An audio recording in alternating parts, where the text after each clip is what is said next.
জানাজার নামাজ ফরজে আইন না ফরজে কিফায়া? ফরজে কিফায়া।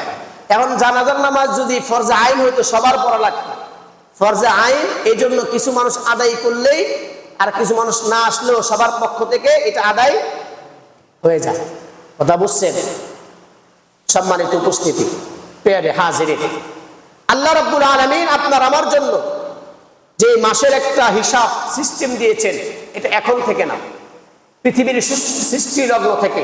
সূরা তাওবার 36 নম্বর আয়াতে আল্লাহ তাআলা বলেন, ইন্না ইদ্দাতাশ শুহুরি ইনদাল্লাহি 12 শাহরান ফি কিতাবিল্লাহি ইয়াওমা খালাকাস সামাওয়াতি ওয়াল আরদা মিনহা আরবাতুন হুরুম।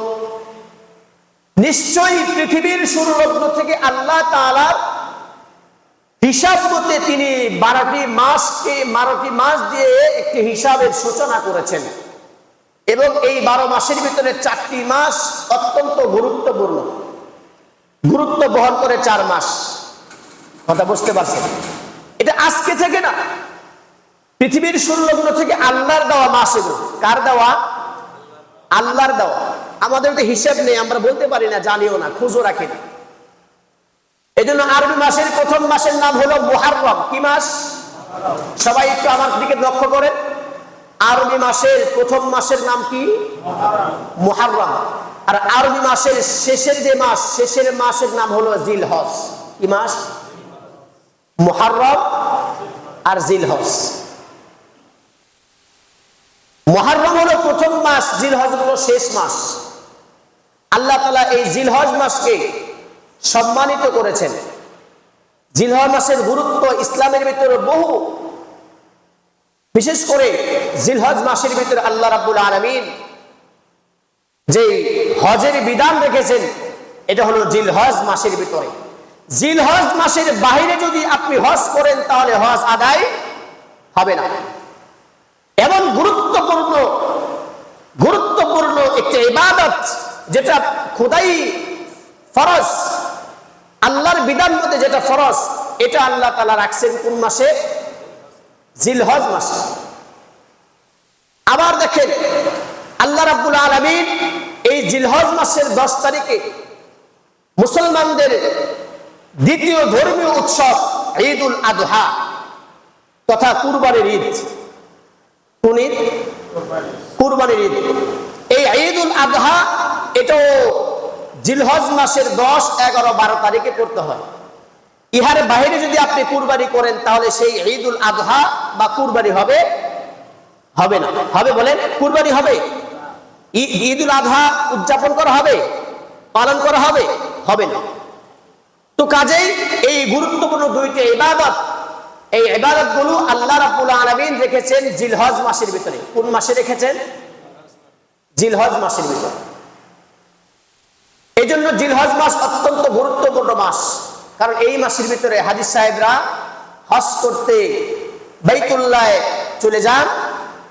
আর 10 তারিখে যেটাকে কোরআনুল কারীমে, যেটাকে হাদিসের ভিতরে ঈদুল আযহা, কুরবানির ঈদ বলে সাব্যস্ত করা হয়েছে, এটাও হয় এই জিলহজ মাসের 10, 11, 12।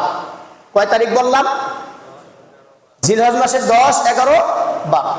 পেয়ারে হাজিরিন, আল্লাহ রাব্বুল আলামিন, আমি আপনাদের সম্মুখে যে আয়াতে কারিমাগুলো তেলাওয়াত করেছি, এখানে আল্লাহ তাআলা এই আয়াতের ভিতরে 4টি কসম খাইছেন। কয়টি কসম? 4টি কসম খেয়েছেন। কসম, আমরা যেমন অনেক সময় কথা বলতে থাকি, কথার গুরুত্ব বোঝানোর জন্য মাঝে মাঝে কসম খাই কিনা? কসম করি কিনা? কসম করা অর্থ কি? কথাটিকে আরো তাকিদ, গুরুত্ব বোঝাবার জন্যই আমরা কসম করি। ঠিক কি ঠিক না? আল্লাহ রাব্বুল আলামিন এই আয়াতে কারিমার এই সূরা ফাজরের ভিতরে আমি আপনাদের সম্মুখে যে আয়াতে কারিমা তেলাওয়াত করেছি, এখানে 4টি কসম খেয়েছেন। 1 নম্বর, আল্লাহ রাব্বুল আলামিন কসম খেয়েছেন ওয়াল ফাজর, ফজরের কসম। ওয়াল ফাজর মানে ফজরের কসম। ওয়ালায়ালিন আশর, 2 নম্বরে আমার আল্লাহ কসম খেয়েছেন প্রথম 10 রাতে। আল্লাহ রাব্বুল আলামিন 10টি রাতের কসম খাইলেন। এরপরে ওয়াশ-শাফঈ, আল্লাহ রাব্বুল আলামিন কসম খাইলেন জুরের। এরপরে কসম খাইলেন ওয়াল ওয়িত, ওয়াশ-শাফঈ ওয়াল ওয়িত, এরপরে কসম খাইলেন বেজুরের।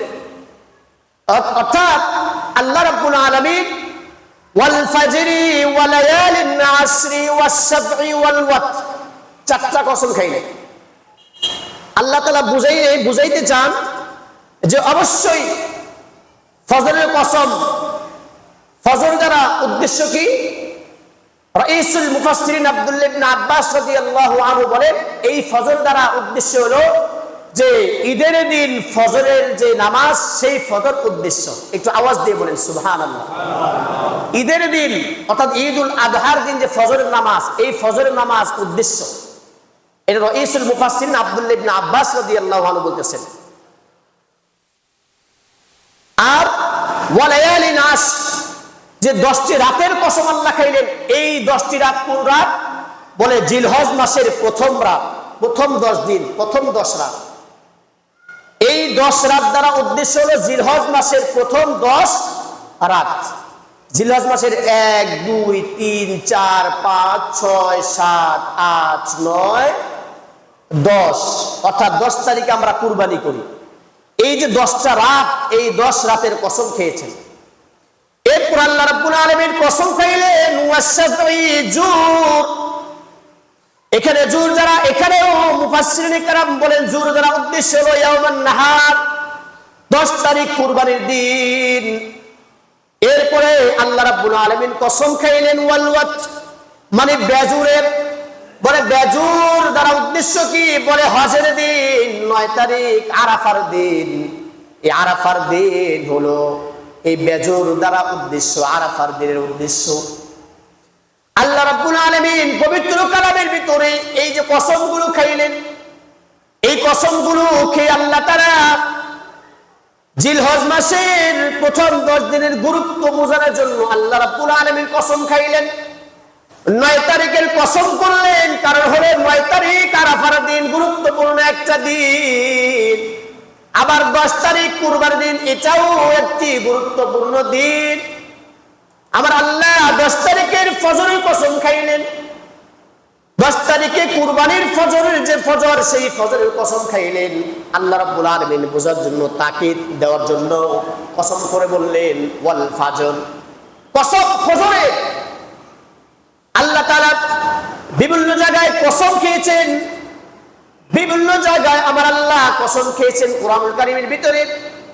যেমন ওয়াল আস, যুগের কসম। ওয়াল আস মানে যুগের কসম।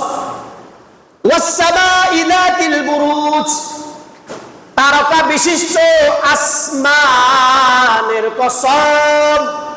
ওয়াস সামাই যাতিল বুরুজ, তারকা বিশিষ্ট আসমানের কসম। ওয়াস সুবহি ইযা তানাফাস, সকালের কসম, প্রভাতের কসম। ওয়াদ দুহা ওয়াল লাইলি ইযা সাজা, আল্লাহ তাআলা প্রভাতের কসম খাইলেন। যখন প্রভাত, যখন অন্ধকার সরে যে প্রভাত আসে, আমার আল্লাহ সেই প্রভাতের কসম খাইছেন। এখন আল্লাহ যে কসম খাইলেন, কেন খাইলেন? যে রাইসুল মুফাসসিরিন আব্দুল্লাহ ইবনে আব্বাস রাদিয়াল্লাহু আনহু, বুখারী শরীফের একটি হাদিস, বুখারী শরীফ ফাতহুল বারী 2য় খণ্ড, বুখারী শরীফের একটি সূরা ফাতহুল বারী, এই ফাতহুল বারী 2য় খণ্ডের ভিতরে আব্দুল্লাহ ইবনে আব্বাস রাদিয়াল্লাহু আনহু একটি হাদিস, যে আব্দুল্লাহ ইবনে আব্বাস রাদিয়াল্লাহু আনহু তিনি বর্ণনা করতেছেন যে নবী আলাইহিস সালাতু ওয়াস সালাম বলতেছেন, কি বলতেছেন? যে জিলহজ মাসের প্রথম 10 দিনের ইবাদত আল্লাহর কাছে অন্যান্য যত ইবাদত আছে, সব ইবাদত থেকে আল্লাহর কাছে একটু বেশি পছন্দনীয়। জুড়ে বলেন না সুবহানাল্লাহ।